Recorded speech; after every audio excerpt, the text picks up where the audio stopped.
Okay, thanks very much. All right, so I'm Rob, as Jim said, from the Wimmera CMA. So we're one of the 10 CMAs in Victoria, so I've got a map there just to give you some idea of where we are.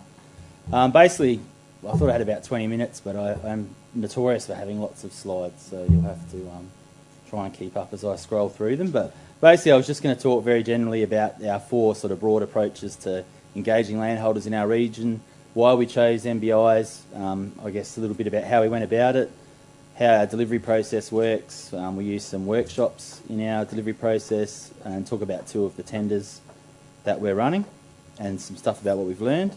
So basically in our region we use market-based instruments only where there's high public benefit, I guess, outcomes. So we don't use them everywhere. They are specifically quite targeted. We also offer sort of more traditional incentives which are generally delivered in partnership with a land care network or land care groups or other NGOs, and they're sort of quite complementary. So across our region we've pretty much got full coverage of either a tender or some type of biolink. And then we also have a range of group support things we deliver, like grants for land care groups and different extension activities. Then we have lots of community education and events as well. So I guess the Wimmera CMA decided to get in MBIs before I was hired, so it involved Stuart Whitten and I think it was Dave Shelton was your partner at the time, Stuart, identifying where Wimmera CMA could consider using an MBI and what sorts of things they'd need to take into account and, I guess, impediments to successful delivery. They basically produced an initial sort of scoping report which outlined these 9 opportunities for an MBI in the region, and then our board selected one that they were most interested in, which was the Steep Hills native vegetation one, and that was written up as a sort of a very comprehensive implementation plan, which is what I was given when I was hired to build the first MBIs. So I've been there since November 2005, and in that time I guess we've done a lot of MBIs as it turns out. So the original one that we did was Catchment Tender, and we ran 5 rounds with that, and then basically we got to the point where it just didn't work anymore. So the 5th round, very few people registered. There wasn't really a lot of what we were targeting left, I guess, that we were going to get, and we've since replaced that with one of the biolink projects. The interesting thing about the biolink project that's replaced it, when we first brought the tender in, there was an evaluation that the CSIRO did where they compared that tender to the things it replaced, and it was, you know, a lot quicker to use. It was a lot cheaper. Landholders got paid a lot more. It was very efficient. Now it's kind of the reverse. The incentive project would really make the tender look bad at this point, I guess. But that's basically applying what we've learnt in delivering the tenders to the incentives. We had an original habitat tender project which we ran in South Australia as well, and also in another region in Victoria, and that's gone on to become a few other projects. The big thing for us in our region was people didn't like a project appearing and disappearing like the next year, so we made a concerted effort to come up with some sort of brands, I guess, which identified a process and an approach, and then we stuck with it. So habitat tender was originally about the red-tailed black cockatoos, then it became about wetlands and native veg and buloke and things like that. So our delivery process is probably similar to most. There's an expression of interest period. We do targeted marketing, which I'll explain in a minute. We have an information phase which involves landholders coming to a workshop where they learn about the tender process and have an opportunity to participate in sort of a hypothetical one. That's been a very important thing in our region. We've stuck with that. The site visits are pretty much, I guess, like everyone's. And I suppose the thing I should say here is all our projects are delivered like in this format. So if it's a grant project for land care groups, if it's an incentive for riparian fencing, or if it's a tender, the process is identical. In the 4th phase, if it's a tender, they get a bidding kit and a management plan. If it's an incentive, they just get a management agreement with an offer. The contracts and ongoing compliance and extension is identical also. So if you get a grant for fencing, that's, you know, for $2,000, you're required to stick to the same terms and conditions as someone getting $100,000 through a tender. So the workshops we use are based on ones that Stuart and co did for us originally, and it's basically to give people an understanding of how the tender works, get them thinking about things they need to consider when they're preparing a bid. It's also an opportunity for them to ask questions, and the exercise is basically they get a hypothetical property with a set of instructions, so they're acting as the land manager on behalf of this hypothetical property, so they colour in the boxes of where they're doing the projects. They add up all the different totals and whatnot, and we give them some hypothetical costs, and that just helps them, I guess, get the cogs turning on how they need to think about their tender bid when they do it. That's been really important, very successful. So now I'll just go on to talk about some of the projects. So Habitat Tender, the one I'm going to talk about is the one in the middle, which is the wetland one. We've just started the third round of that. So this is to give you an idea, I guess, of how we target our landholders. So we don't just do broad advertising hoping people notice the ad in the paper and ring up. We basically go out and tell people. So we identified an area of the region which had 2,300 wetlands. We basically, over several years, long before we decided to do a tender, we did a lot of work on learning about the wetlands, the extent, the condition, what types are there, you know, how satisfactory is this level of information. We did some inventorying and mapping, so we worked out, are they where they think they are there ones out there that we don't know about? We identified a lot of wetlands that were what we considered no longer evidence. I mean, the one on the right is pretty obviously not a wetland anymore, so those ones were removed from our register. So basically we were able to identify the landholders and the wetlands specifically that we were interested in for the project. They needed to be bigger than a hectare. We removed 344 wetlands from our system because they didn't exist anymore. And with that information, we were able to work with the local councils to supply the shape files, I guess, of the areas we were interested in. They gave us the names and addresses of the people that owned it. So we're then able to send them you know, like a nice personally addressed letter or some information saying you're eligible for Habitat Tender specifically for the wetlands on your property, and here's what we'd like you to do. So there's some examples of this stuff downstairs on the table. I just grabbed a whole heap from work on my way through yesterday. So we put an ad in the paper like everyone does, but we also send a pack to someone that's got a little booklet in there talking about why they should register. It's got a little form that they fill out to send back to us to say they have registered. We send a little reminder postcard out a week later. So our expression of interest period literally lasts 2 weeks. So it goes out on Monday, the following Friday it's closed. So we are generally enormously oversubscribed, and our extension from that point forward is being very clear about how serious we are about the tender. If you're successful and you sign an agreement, you're not going to get away with not doing the stuff in the contract because we are going to check. So that's a good opportunity, I guess, to get lots of people in, get them informed, but also sort of scare off the people that aren't that serious, I suppose.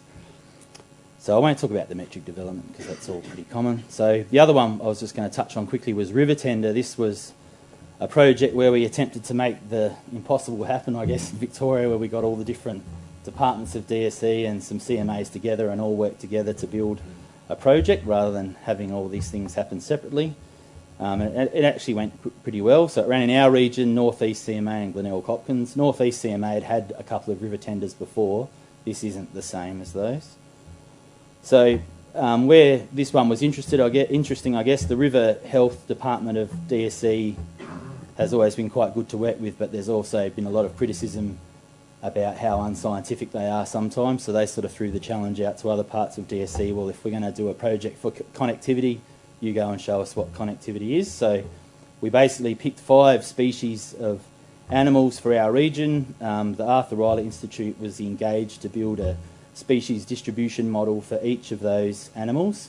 And then that was all meant to be put together to create sort of like a virtual species, which would give us an idea of where functional connectivity would have occurred historically on waterways and where it would be important to return it. And this was, some of the preliminary work that came out of this was quite interesting because we had the wetland systems I showed you earlier and a big national park system where everyone used to talk about we need connectivity between those two things, but that work sort of demonstrated there weren't any species that actually shared genes anyway. So although it was connected, you know, back in the day, it's not necessary in ecological terms for it to be connected again.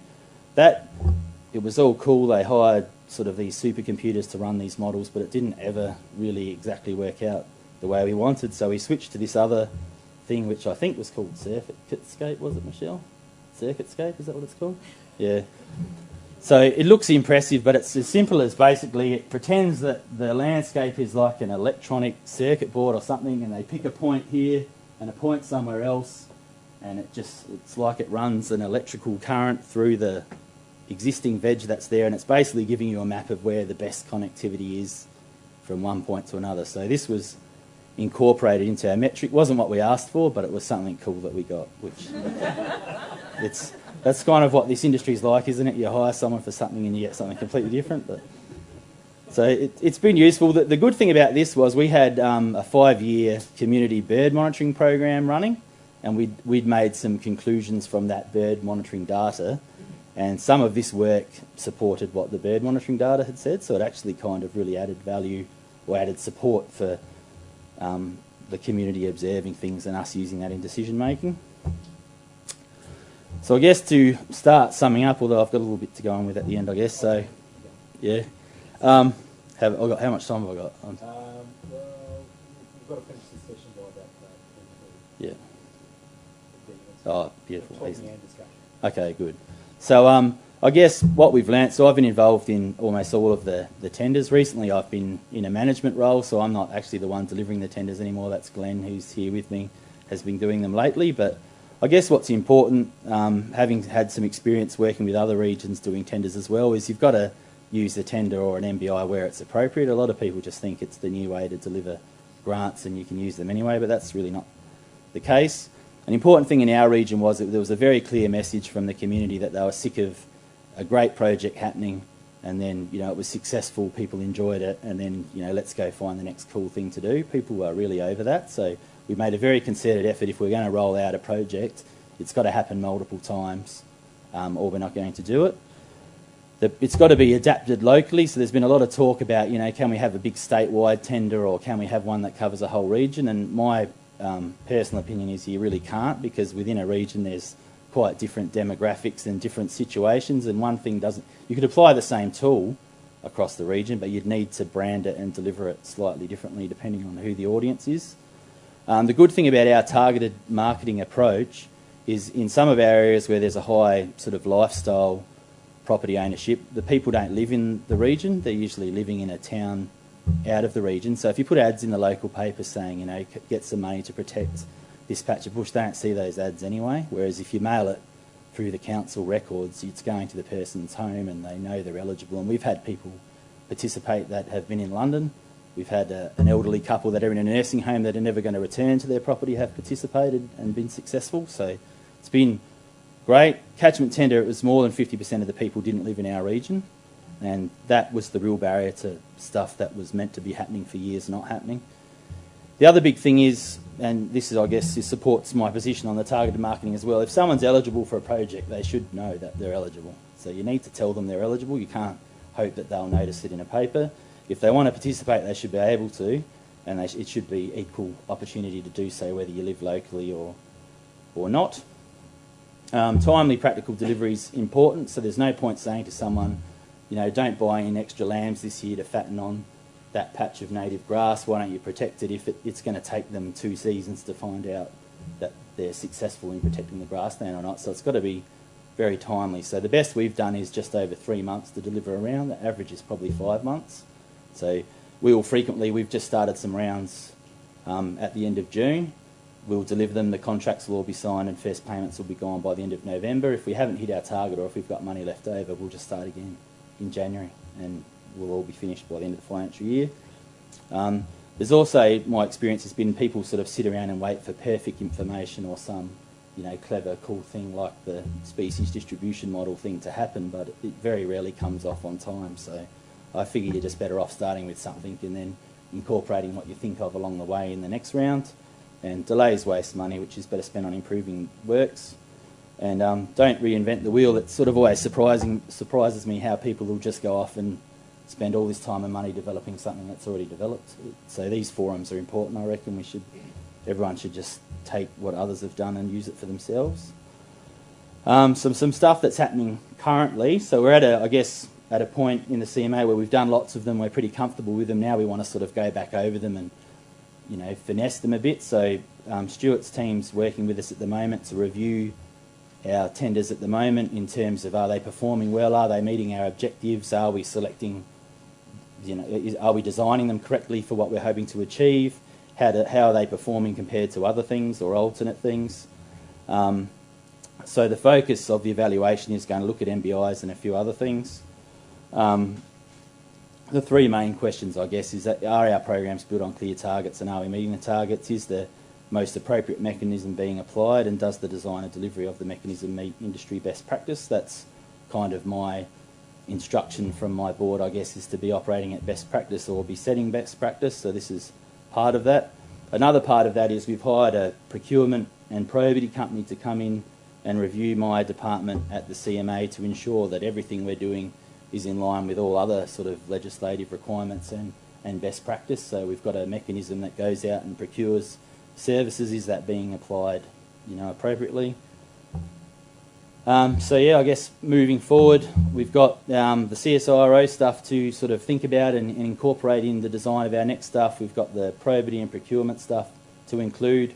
We've basically made the decision that once those two bodies of work are completed, we're going to be adapting everything, and we're getting the organisations has started going through a quality assurance process. So we're hoping to have the 3-tick quality assurance things on how we deliver projects and all that.